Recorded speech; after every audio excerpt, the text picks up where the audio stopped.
tonight is about intriguing biblical and Talmudic episodes, some of Lauren and my favorite in the whole of Tanakh and the Talmud, which kind of touch on relevant issues relating to the times we're living through.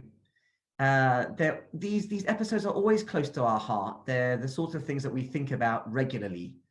But in this particular week, using this week as a backdrop, thinking how it started on Sunday with the Prime Minister's announcement that we're still in a form of lockdown, but gradually, hopefully we'll be able to relax the restrictions stage by stage. Then we had Lag BaOmer, of course. We're in the Omer period throughout. And then we're now kind of moving towards Shavuot. So picking up on those particular pieces, there's something about being isolated still, and certainly having experienced isolation over quite a long period of time now, but beginning to think about reintegration. The fact that it's no longer stay at home, but it's stay alert. And they're making further announcements about how we're going to get back to life. Makes us think about what that process will entail. Lag BaOmer is a story that we're going to touch on in a minute, which is very much about Rabbi Shimon Bar Yochai and his son Rabbi Elazar being isolated and then finding their way back into the world, and it wasn't an entirely easy process. The Omer period itself is about isolating and integrating at the same time. Each week has its own separate attribute, one of the 7 midot, the characteristics, chesed, gvura, tiferet, etc., that we go through during the 7 weeks, the 49 days of the Omer. So each individual attribute is isolated. It has its own week. And yet within that week, each day represents an element of one of the other sfirot, one of the other attributes, which is then combined with the parent attribute for the week. So you have the overarching of the week, which is chesed. On the first day of the week of chesed, you hone in on chesed, sheba chesed, kindness of kindness.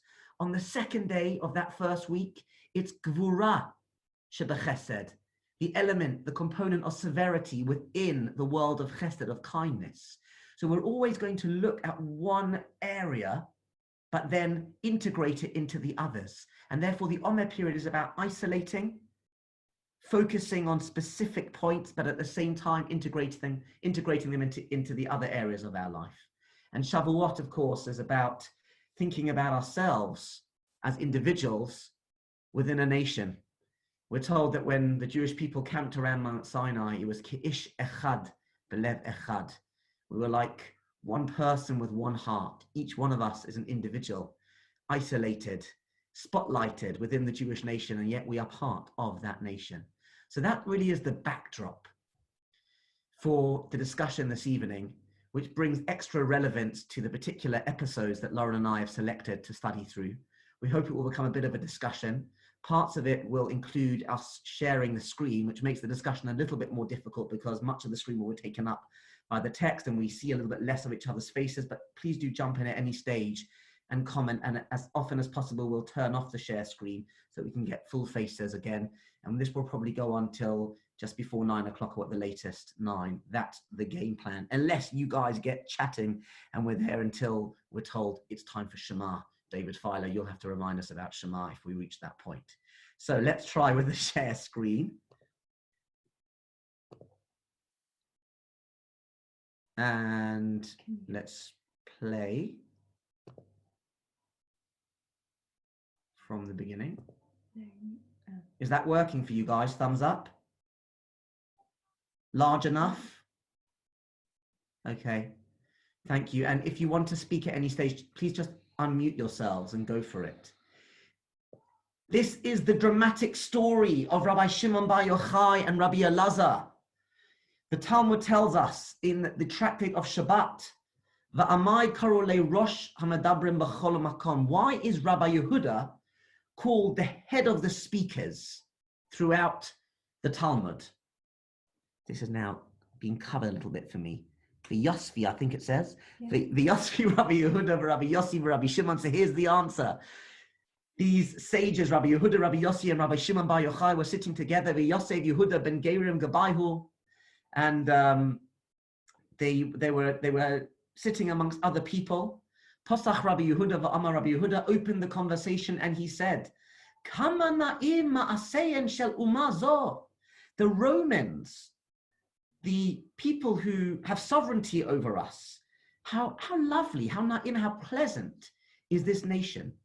Tiknu shvakim, tiknu gesharim, tiknu merchatzaot. Look at what they do. They've established marketplaces and bridges and bathhouses. That's so generous of them. Rabbi Yossi shatak. Rabbi Yossi thought, is that really a sign of generosity? I'm not so sure, but I'm not going to comment.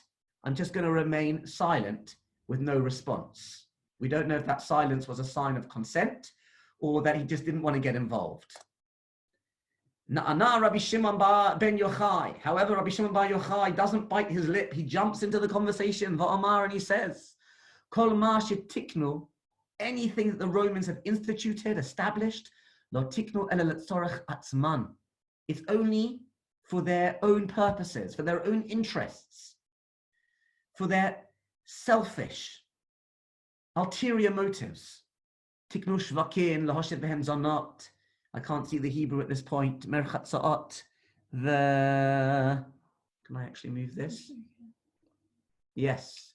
Merchatzaot la'aden behem atzman. You can follow in the English. He says, look, all these things that they're creating, it's just really to have a lovely time in the bathhouses, to collect taxes from everyone who comes over the bridges. Little mehen meches. And Holach Yehuda ben Gerim v'sipet divreihem. Yehuda, who was sitting there as well, says, I can't actually handle this. So he goes off and relates the statements of Rabbi Shimon bar Yochai to his household. And eventually, the words of Rabbi Shimon bar Yochai actually reach the Roman authorities. Eddie, mind if I just ask on the Hebrew? Sorry? Can I just ask on the Hebrew, where's the household come in? Sipet Devrehem could be anything. Fair enough. Yes. It sounds like we don't know that he actually went and told the Roman authorities. He spoke amongst his family and friends. This is the households of the translation of the Koran Talmud. They are probably taking it from Rashi. Yes, but I would say that because it doesn't clearly state that he went as an informer to the Roman authorities, it's a more local kind of discussion that he was having. And also, sorry to get the fact that it then says V'nishma ula malchut, it was heard by the authorities. It's passive, so maybe from there you see it's not that he told the authorities, but they heard because the rumor got out. I wasn't levying the accusation. I was just questioning. Oh no! Talmudic debate, David. And there's another whole story about that. If one doesn't, in a nutshell, if one doesn't question somebody when they're studying to bring out the essence of the logic, then it's not as meaningful, because only through questions do we feel the pressure to actually think about things in a different kind of way. So this is supposed to be a discussion. Bottom line is, not to take up too much time on this specific point, Rabbi Shimon bar Yochai is in big trouble. They're after his head. Let's move to the next slide. So he and his son now go and hide in the study hall. And every day, Rabbi Shimon's wife would bring them bread and water, and they would eat, hiding in the study hall. However, the Romans intensified the search, and they realized there was no chance for them to remain in the city. There was also, according to the Talmud, one has to take this with a pinch of salt and also apply it to Talmudic times. I'm sure a man can be bribed as easily as a woman, certainly these days. They basically, one way or another, didn't feel safe. And therefore, they had to skip town and go and hide in a cave. Of course, we know the famous story. This is lovely to see, though, in the source of the Talmud itself, the miracle of the carob tree and the sand up to their necks so that they would preserve their clothes, and they would study all day. There was an intense period in their lives, 12 years of prayer, of study, of relying on miracles. Nothing else mattered. Nothing else occurred in their lives. They were completely isolated in a different kind of world. Jane, is that a hand? Yeah, I've always wondered about the significance of the carob tree. Is it just a symbolism of a tree in general, or is there anything special about carob? Has it occurred anywhere else? Do we have a carob tree? A carob tree is a sign of life, I believe, in the Talmud. A tree is a sign of life or a sign of Torah, but is it? I think possibly. They sustain themselves. Carob trees take a very long time. There's female carob trees and male carob trees, but not to go into all the sort of technical part of it. But we do find it in several places. For example, Elijah was also sustained by carob trees when he was hiding, which also happens to be in a cave. And also this famous story of Chani, the circle maker, when he sees the man planting carob tree. The carob tree is generally the symbol of a tree that will, it takes a long time to actually grow, which would make here, I suppose, the miracle perhaps greater that, this carob tree. It was so sudden. Yeah. It may be more than a symbol of life, which the tree itself is. A carob tree is a symbol of sustenance over a period of time. Yeah. Now, a pun. It's like a chorev. It's the destruction that's going on. It's the charuva. Nice. Okay. Here we get to the stage again, fast forwarding a little bit. I believe most of us, if not everyone, will be pretty much familiar with the story. But once again, it's so awesome to actually see the words come to life. And here's the dramatic stage where they emerge from the cave after 12 years. And what do they see? People who are plowing and sowing in the fields. So Rabbi Shimon Bar Yochai and Elazar, they can't actually appreciate what's going on. How can these people not be studying Torah? How can they remove themselves from the godly connection of prayer? They are immersed, the two of them, in the world that they've been living within, the world that they've experienced. All they know is what's been going on in that cave, a world of miracles, of prayer and Torah study. So there's this incredible description of them actually looking at locations in the field and at people and everything around them. And no sooner had they cast their eyes, focused their eyes on this particular area, it would burn. A description of how intense they were, how distant they were from the world that they were re-entering, to the extent that they would actually destroy it because they couldn't relate to it. Whether this is a literal burning with their eyes, Harry Potter style, or whether it's a metaphor for the complete way that they were disconnected from the world that they were coming back to, the world that they previously knew but hadn't been engaged in for a long time.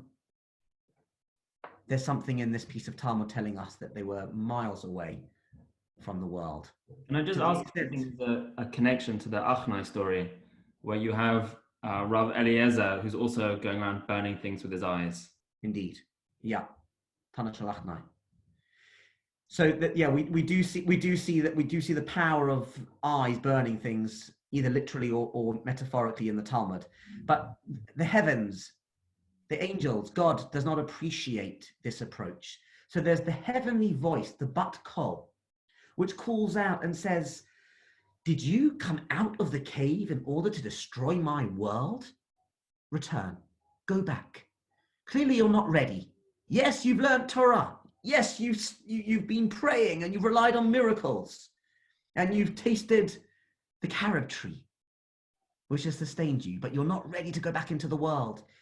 So return to the cave. A year later, 12 months later, eventually they come out, and this time there's a different kind of engagement where they see people preparing for Shabbat, and they are supportive of that. This is the final slide on this particular stage. So they come out of the cave now after an additional year, and as the sun was setting on Shabbat Eve, they saw this elderly man. He's holding the myrtle for besamim, You know how it's beautiful amongst Sephardi communities, especially, and in Israel, instead of having the spices, they have the little myrtle leaves, hadassim. That's what they saw. He was preparing for Shabbat. And you can see how they praised him. And now their minds were put at ease because they were no longer upset that people were not engaged in Torah study. They appreciated that there were people engaged in Torah mitzvah, but they had also probably calmed down themselves, and they were able to reintegrate a little bit more easily into the world. My personal reflection on this story is that it opens up for us the difficulty of being secluded in a silo, in different places. Yes, thank God, these days we've managed to remain connected via these sorts of forums, and even just the telephone and WhatsApp and email and TV is different to what they had then. But nonetheless, this is not the life we know. And although we probably won't have the same sorts of issues which relate to us burning things when we come out with our eyes, it makes me think nonetheless about how we automatically, de facto, even sometimes without knowing it, have kind of been removed from some of the basics of the interactions that we're used to. And when we come back into the world, what will the integration process be like for us? That's an open question, which I'm pondering over. And that this story connected to Lag BaOmer makes me think about at this time. Because the longer that we're away from other people, the more used to the manner of living that we're experiencing now, we engage in. And we have to almost re-educate ourselves, almost like a person who, God forbid, has lost a sense, which they need to relearn. That power of integration in a smooth way with other individuals is part of the process that we're embarking on right now as we gradually come out of the lockdown period. So those are the opening thoughts relating to Rabbi Shimon Bar Yochai and Rabbi Elazar in the cave. A final point on this before I hand over to Lauren to take us to the next stage is really that actually Rabbi Elazar, who's Rabbi Shimon Bar Yochai's son, didn't fully recover. The Talmud tells us elsewhere that later on he became an informer for the Romans. So these kind of experiences sometimes are so intense that we don't get back. And I'm not saying that at all. This is not a doom and gloom session. On the contrary, we're trying to draw hope, confidence, and inspiration, ideas from these episodes. I feel we will certainly get back, and we're in very different circumstances, as I mentioned before. We haven't been fully cut off, but it makes us think about the importance of reintegration and plotting that path so that it's as effective and efficient as possible. So perhaps just to even develop the question further, we saw the fine line almost between, on the one hand, that great passion, the intensity of Rabbi Shimon Bar Yochai, which is what we celebrate through the bonfires on Lag BaOmer, but then at the same time, that could do damage by burning up the land when he comes out.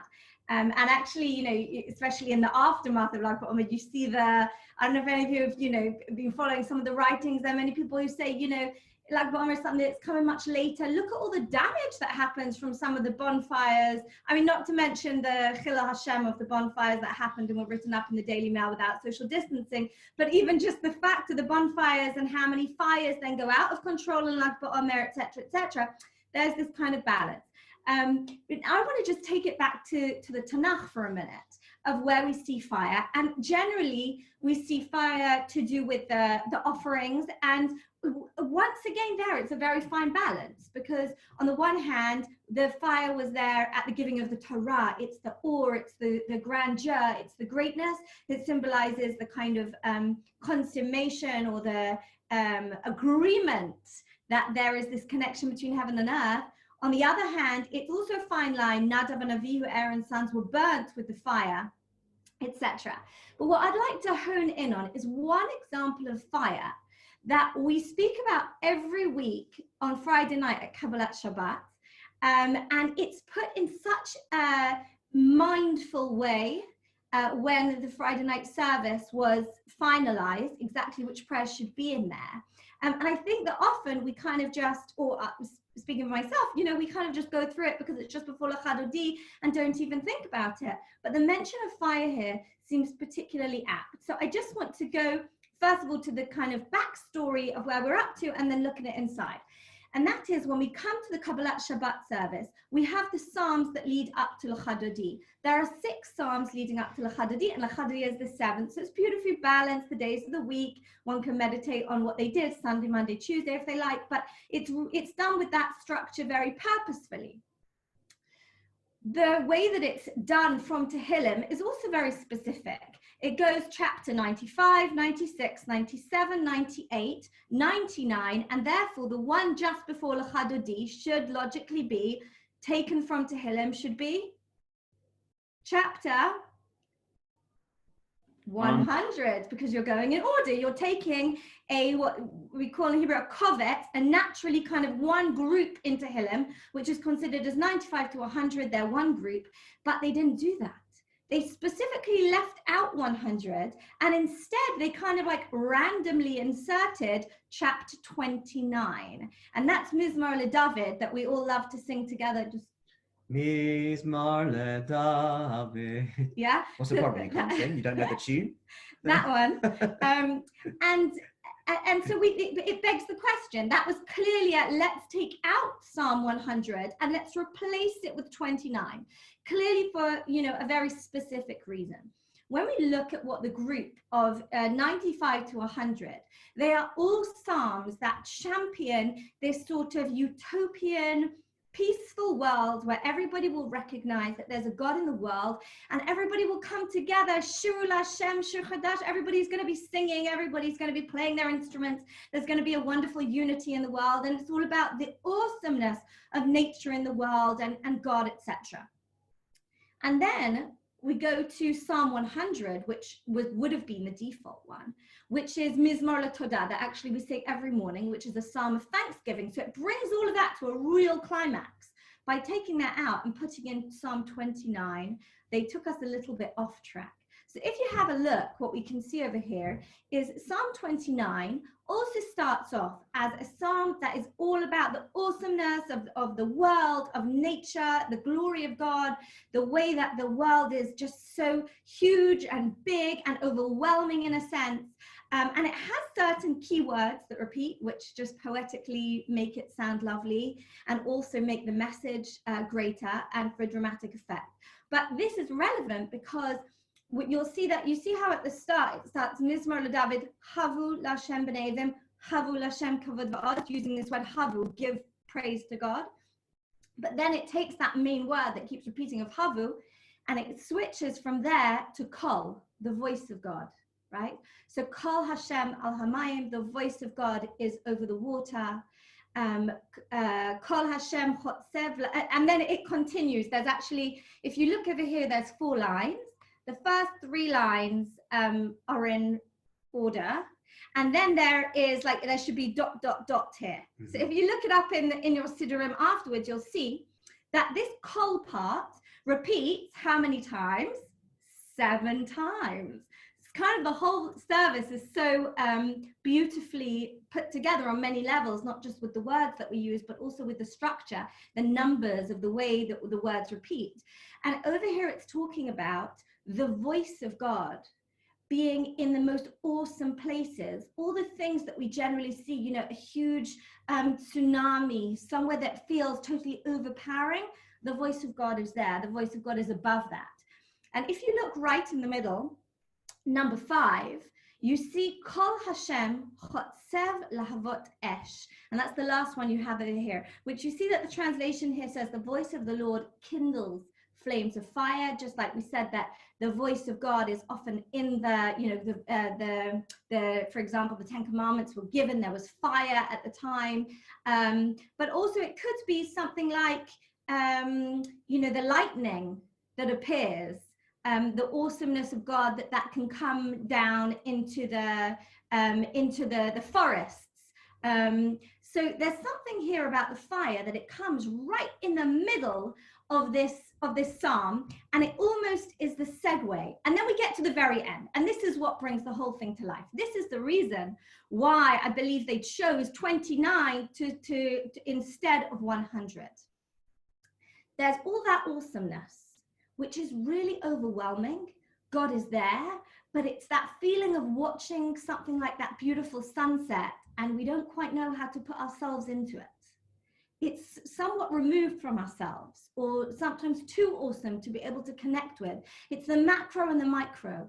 And then the very end of this psalm ends with that one line, Hashem oz le'amo yiten, Hashem yivarech et amo v'shalom. Hashem will give strength to his people, and Hashem will bless them with peace. And this is, in a sense, the bridge as we come to L'Chadodi, that we take all those 6 days of the week, the 6 days that celebrate nature, being in the world, the awesomeness of everything around us, the universalism, and we come down to ourselves, to our families, to Shabbat. And so this really, by changing it to Psalm 29, it's almost the bridge that takes us between the universalism into the Shabbat.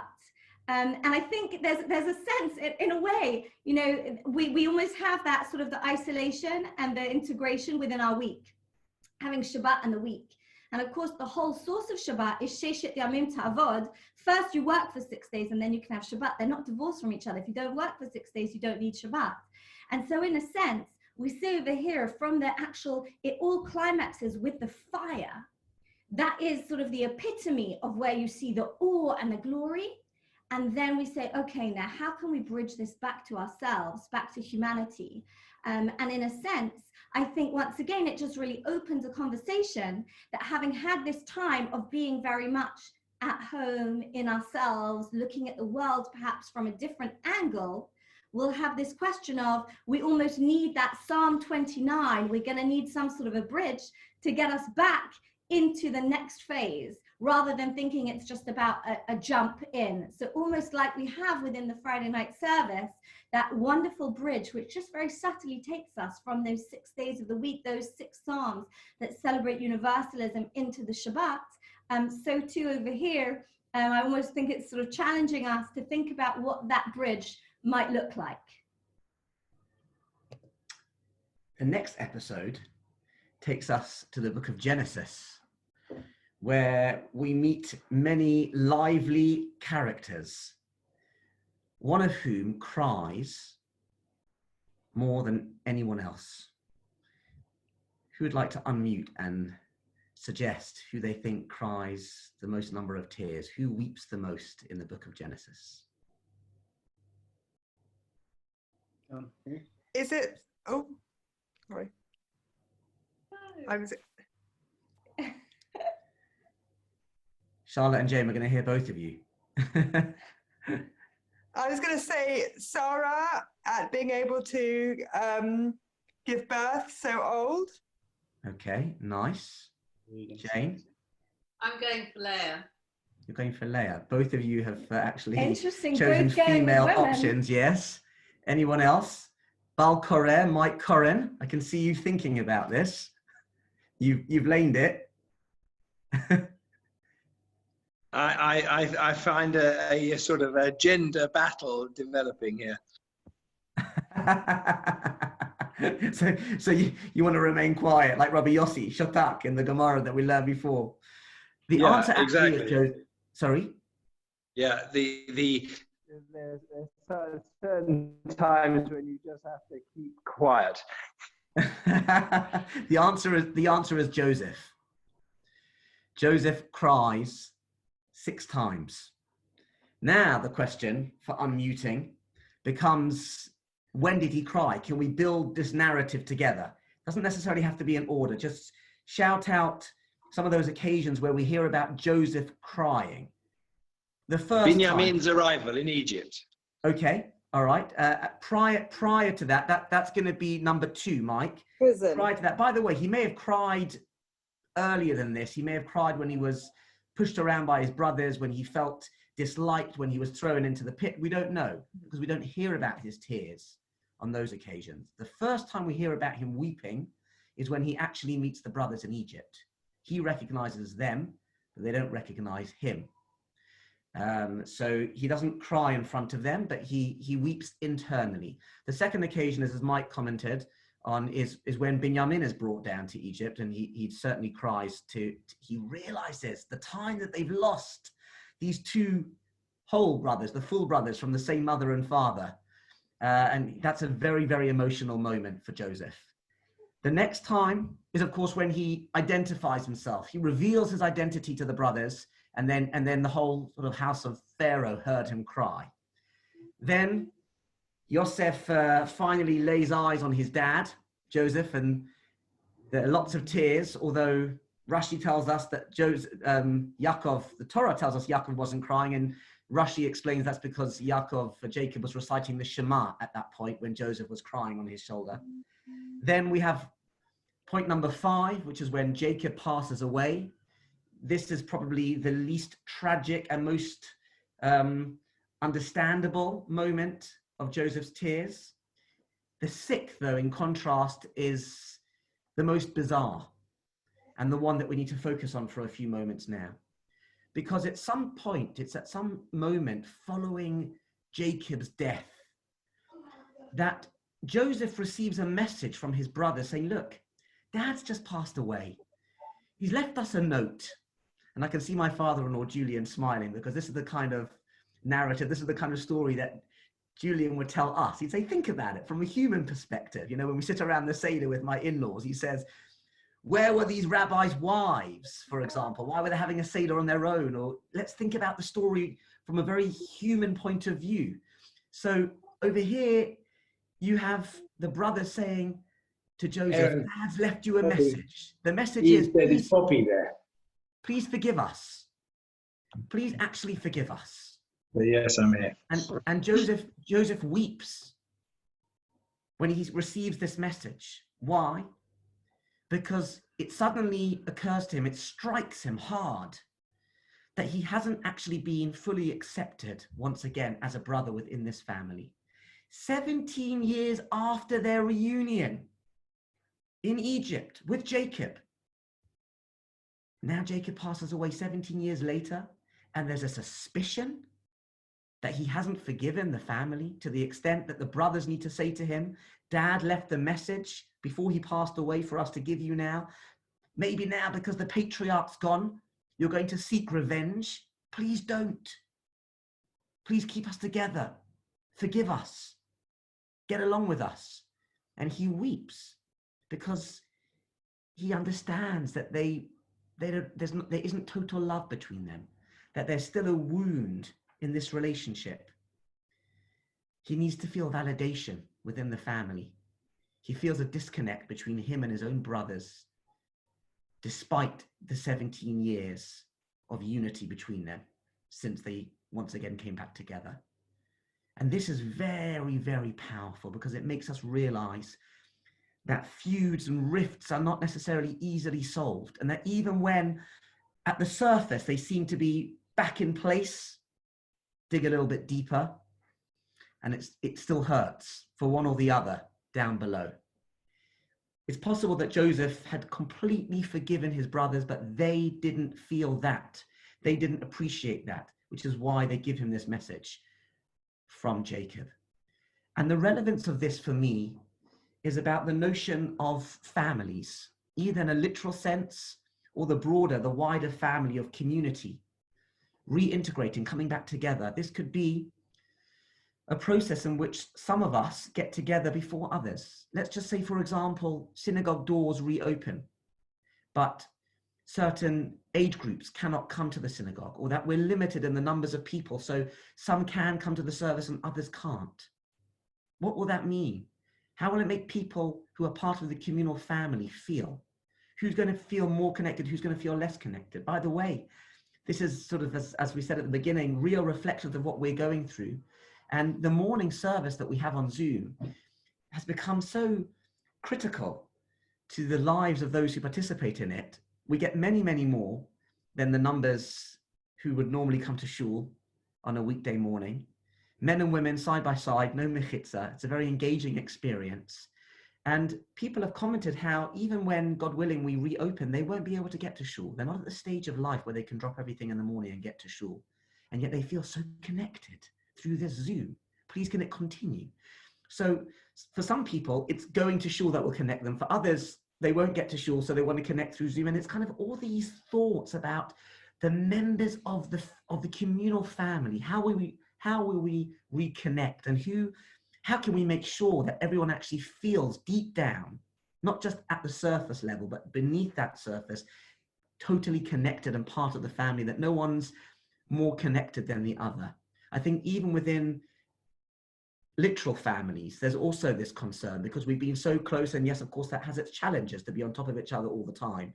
But new relationships have developed. Shabbat means something different for us now in our own rabbinic family.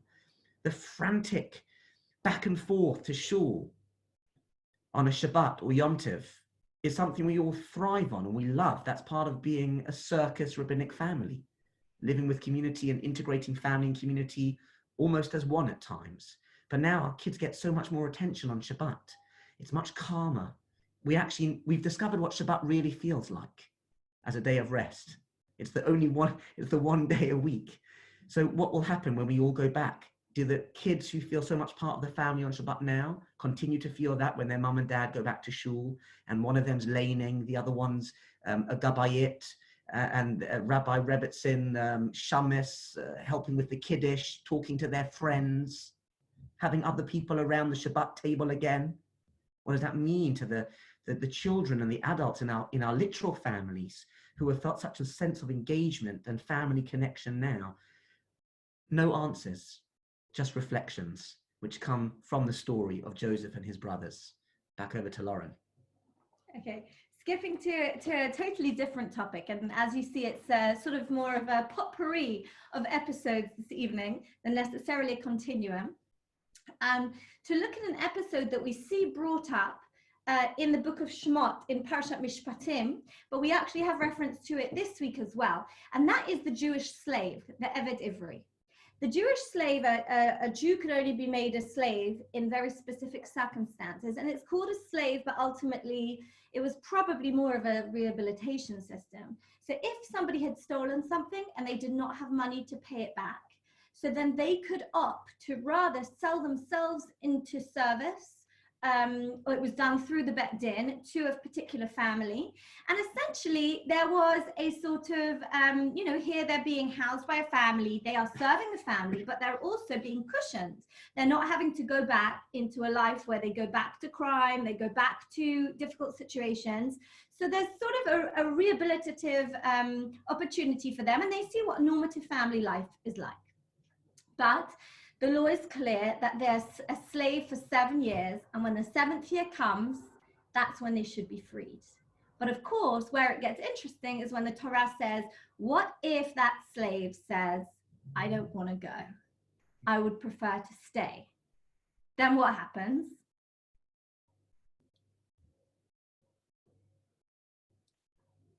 Yeah. Exactly. They can opt to stay, but then they have to have their hole made in their ear, taken to the doorpost. And that's the Torah's way of saying, really, they shouldn't. They didn't look upon it favorably. The slaves should be ready. They should have successfully rehabilitated and be ready to go back into normative society. But it also recognizes the anxiety that there would have been people who just didn't feel that they could manage in society. And therefore, validating those feelings, they gave them the option to stay on as a slave. So, the sages are very harsh. They say that ear that heard at Mount Sinai that you're going to be a slave to God has now chosen to be a slave for other human beings. And that's why the ear was pierced.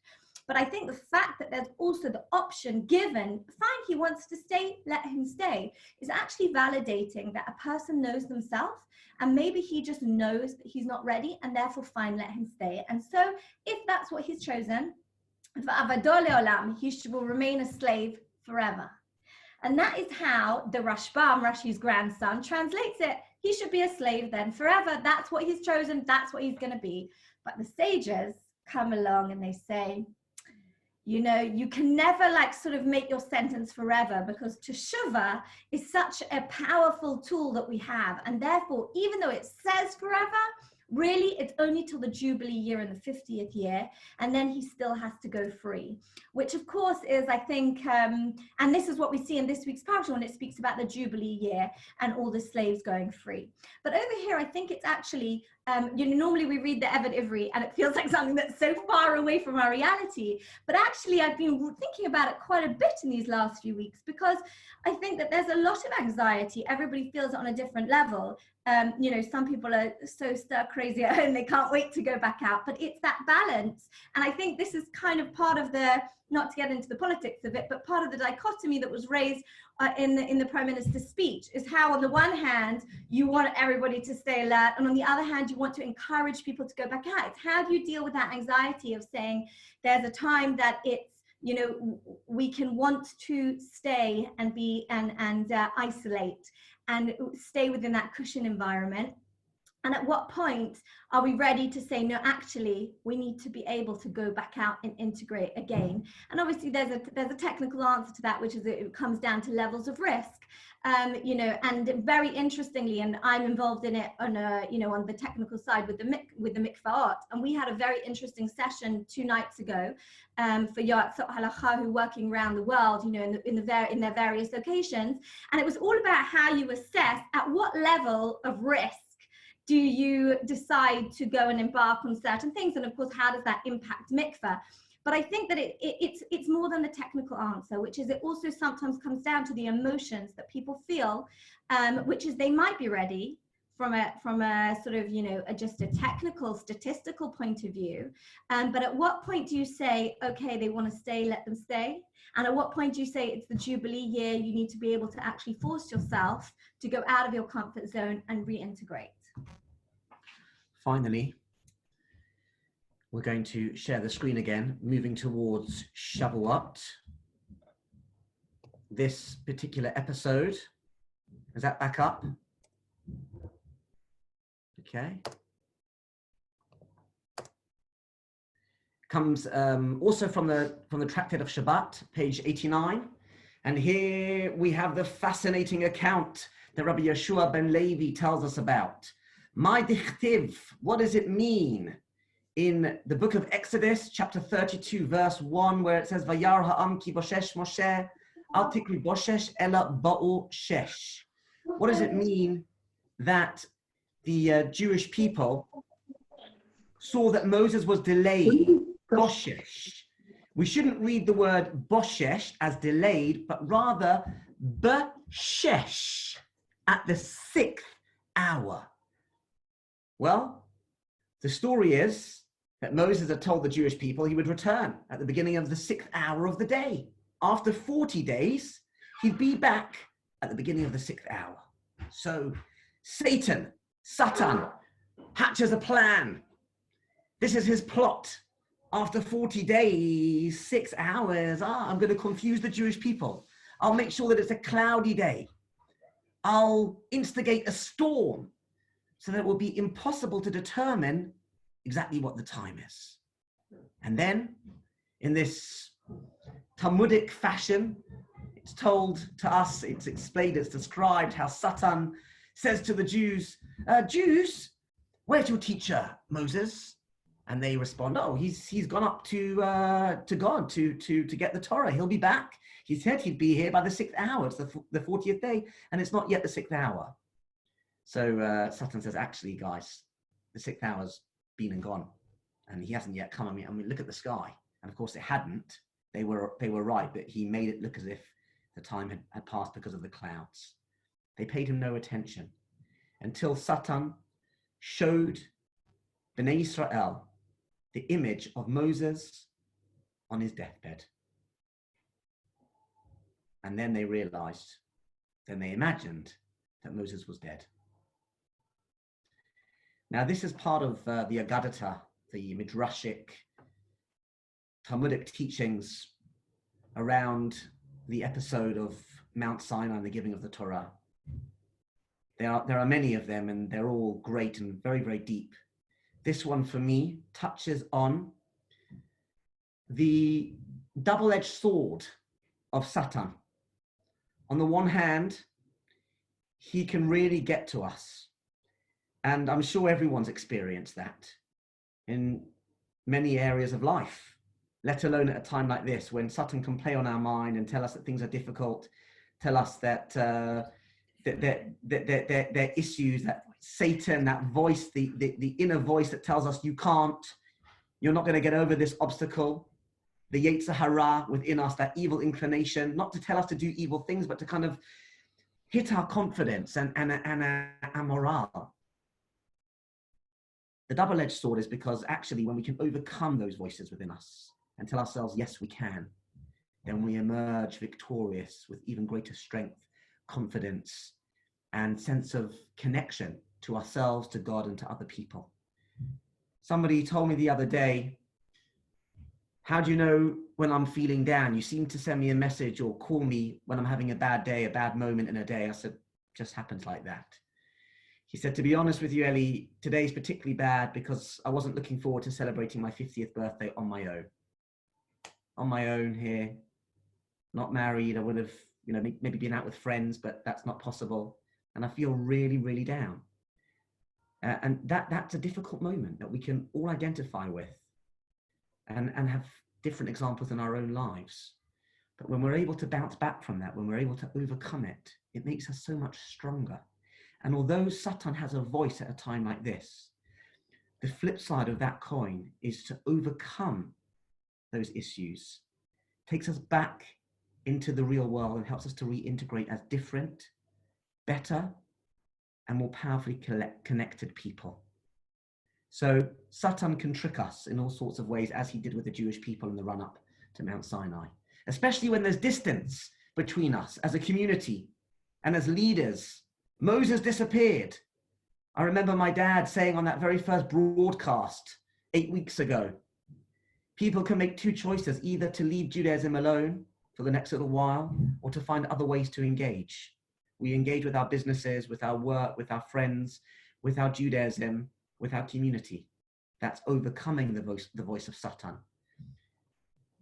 Pushing away any images that he tries to trick us with at a time like this and saying, no, we will bounce back, we'll remain strong as individuals and as a collective.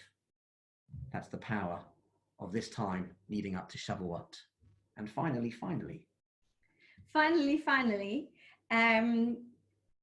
I'm aware that we're finishing the book of Vayikra this week, and I seem to remember that the first week we were on lockdown, we did Chazak for the end of Shemot already at home. So it suddenly struck me, we've had a whole Chumash out of shul.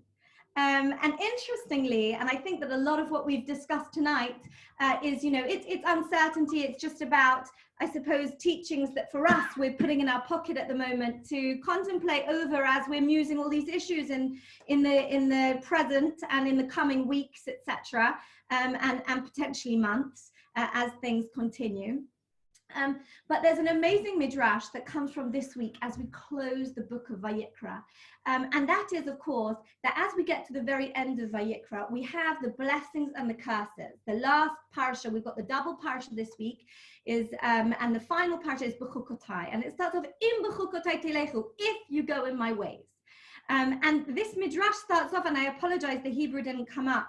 The formatting was wrong, so you've got it here in the English, but in the Hebrew it's just so beautifully written that you could look at this and you can say, if you count the psukim, there are 29 psukim of curses.